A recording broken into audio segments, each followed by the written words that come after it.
Hey there folks, welcome back to the channel. So we are playing the finals, which is been out for a little while now, but it's one that I've yet to cover on the channel, and I haven't really got a good excuse why, because it was something I wanted to do. I guess just lack of time / laziness on my part, so you'll have to forgive me. But we're playing here on my Nvidia 3070. The rest of my system comprises of an AMD 5800 X3D, and we've got 32 gigs of DDR4 3600 CL16 memory from Corsair. So, oh, you're on my team. So we're running at 1080p low, and we're not running any DLSS. We are running DLLA, or DLAA, I should say, but not actually any upscaling. So I'm just trying to get a sense of what we can realistically expect to get out of this game. Probably not going to be contributing a whole lot to the team here. I'm just really trying to benchmark the game. Oh no. You can see we're well up into the 200s in terms of FPS, which is really nice. What's in here? Anything? I don't know. Yeah, sometimes even creeping up towards 300, and the 1% lows doing nicely there at around 130, and the 0.1% lows just beneath that 60 FPS. Oh, just above the 60 FPS mark, which isn't bad at all. It looks like we are GPU limited for the most part. Yeah, the GPU is maxed out at 99% usage, drawing its 230 watts, which is more or less the maximum that it can draw. But again, at 250 FPS, who's complaining? I guess the question will be, how quickly does that start to drop as we go up through the settings? So let's quickly dive into the settings, and we'll go to the video menu, and we will turn on the overall quality level from low to medium. Still at 1080p. And we're now much closer to 200, aren't we, on the whole? So it has dropped a little bit. I should probably actually reset the averages now we've changed. But yeah, we're definitely GPU limited. But this is a high refresh rate experience, 1080p medium on a 3070. I could have sworn I just heard a noise from Valorant then. Right, let's go to high. Video, overall quality to high. Yeah, now we're dropping down to more like the 160s. Let me just reset the averages on the counters there. There we go. But still, 160 ain't bad. You know, if you've got a 144 Hz monitor, if it's 1080p, you're going to be more or less maxing the thing out constantly, which isn't bad at all. Now, we don't have any ray tracing on. I'm guessing that's going to be what breaks the camel's back. Jolly good. So let's go from high to epic. Reset the averages for good measure. And yeah, we're now nearer to our 120 FPS experience, I would say. Whereas before we were comfortably beyond like the 144 Hz, 165 Hz monitor range. Now we're kind of flirting with a 120 Hz kind of experience, which is still not bad. We are on epic preset after all. Although we don't have any ray tracing on at this time. So we're at about 120, 130 FPS. What happens if we pop into here and turn on the ray tracing? Because at the moment I've got it all set to static. Give it a sec. Let's go to epic. See what it does. Surprisingly, it hasn't done a lot, has it? That really hasn't changed an awful lot at all. I mean, it has dropped a little bit, in fairness, but I was expecting perhaps to get more like a 80, 70, maybe a 90 FPS experience. Yeah, okay, that's not as bad as I first feared. Now, what happens if we start to introduce some DLSS? Because we're basically maxed out at 1080p. Let me just quickly show you what we've got going on here. So, RTX Global Illumination is on epic. And we've got the overall quality detail on epic. Now, let's enable some DLSS, shall we? So let's turn it on to quality mode. I think quality is generally a good place to start. I mean, 1080p, I would really rather not have any DLSS on at all. But quality I can tolerate at 1440p. I still don't love it at 1080p. And now we are maxed out 1080p. And we are comfortably beyond that 144 Hz range again, aren't we? We're sort of 150, 160, 170, which is very nice. And a nice high 1% low and 0.1% low above 60, which is always nice. Always like to see a 0.1% low above 60. Very nice indeed. All right, oh, there's a ladder. I didn't realise I was going to climb that. Let's leave everything as we've got it. And let's move to 1440p. So looking at this wall here, we're about 165, aren't we? So let's just pop into here and change it to 1440p. Yeah, okay, so 1440p, we're maxed out, DLSS quality. And this is much more like a 120 Hz experience, isn't it? As opposed to 165 that we were used to just a moment ago. And we are using DLSS on quality. 1440p, I don't mind it as much. But I wouldn't really want to go much beyond quality. You know, I wouldn't want to drop down to performance, not really. Not at 1440p. I mean, not really at 4K, ideally, either, but... it's not bad. It's still a playable experience. But I think we've definitely found our limit here, haven't we? Of the 3070, I should say.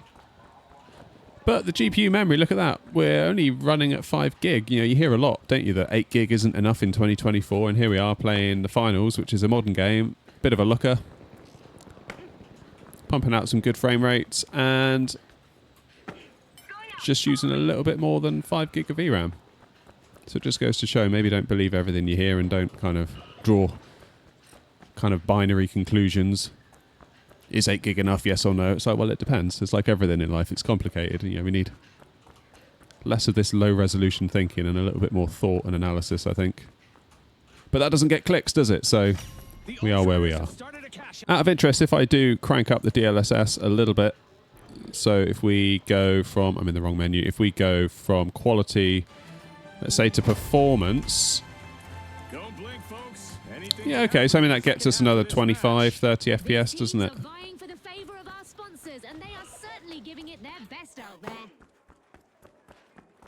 Yeah, I mean, I still think 1440p, I'd just really rather just not have to do DLSS, and if I did, I think quality is kind of where I'd want to land. But yeah, that's not a bad running game, that, is it? Keep in mind, we're on a 3070 here, so this isn't really like... I know it was alright when it launched. It was kind of marketed as faster than the 2080 Ti for $500, and we were all like, oh my god, that's amazing. But, you know, we are in a different time now, and there's much more power out there.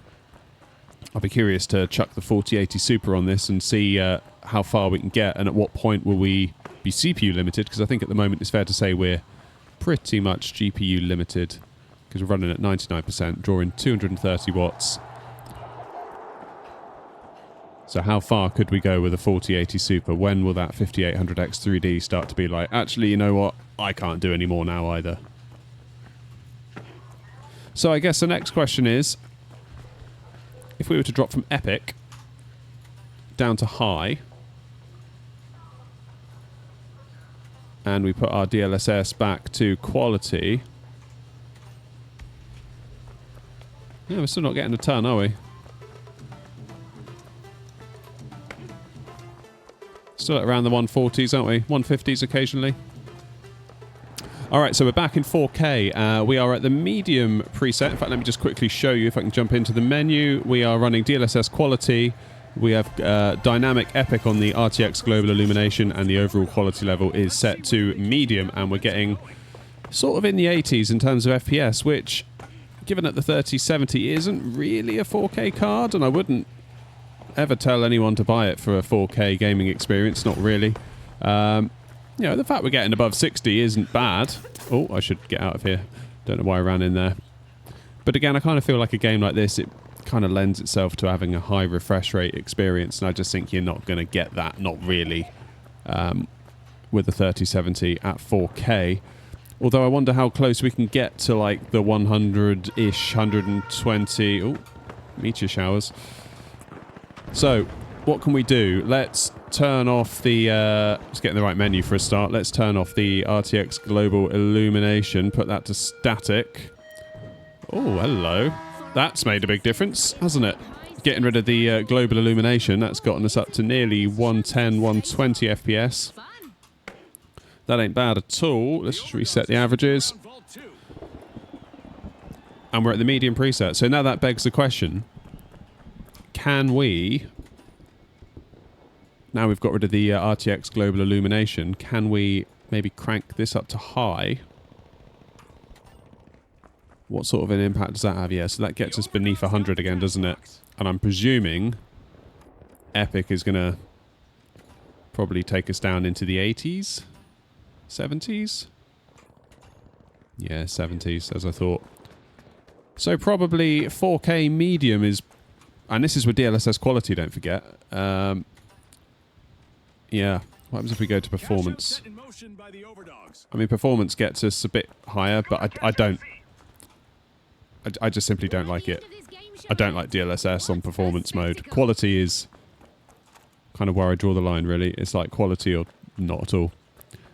But yeah, that's... it's not a bad effort, really. But if we were to go down to medium and take ourselves back to DLSS quality...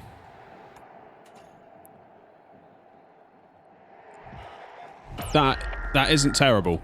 That really isn't terrible. For a 3070, which is an 8 gig card, in 2024, like, it's getting a bit long in the tooth now anyway.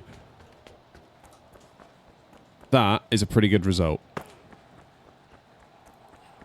Obviously, when we go outside, different areas of the map, it's going to become more demanding. Of course it is. That's only normal. But a definite GPU limit there. Look, I mean, it's just pegged at 100%, drawing 240 watts of power. But we're getting 100 FPS at 4K. VRAM, we're at 6.5 gig, so this one doesn't seem bad, really, as a title for VRAM optimization. I know there's a lot of hoo-ha, isn't there, about is 8 gig enough, and, you know, probably maybe it isn't right now. If you're spending serious money on a card, and when I say serious money, I mean basically anything kind of 400 quid and up, I think you should really be getting more than 8 gig of VRAM. But if you want to get a 4K gaming experience out of this card, if you're dead set on 4K and your budget only allows a 3070 and you're really into the finals, you're not going to get a terrible experience. It is running. It is running. I'm going to be curious. I've got a 4080 Super as well, so this 3070 really lives in my streaming PC and just basically sits there encoding video most of the day. When I'm live streaming on my other Flight Sim channel, like and subscribe. My main GPU is a 4080 Super, so it's going to be interesting to rerun this test on that card and see what kind of a result we get out of the 4080 Super. At what point are we going to become CPU limited? At what point is the 5800X 3D going to be like, I can't do any more? It doesn't matter what GPU you throw at me. This is the limit. It's going to be interesting. Get subbed if you're not already. Hitting the like button really helps the video as well if you found this video useful. Just hopefully it gives you a bit of an idea what you can reasonably expect at 1080p, 1440p and 4K in the finals with an Nvidia 3070. Maybe in time we can get some more cards in. But that gets expensive. So yeah, as I said, like and subscribe. Until next time, guys. Take the very best care of yourselves and I'll see you in the next one. Cheers.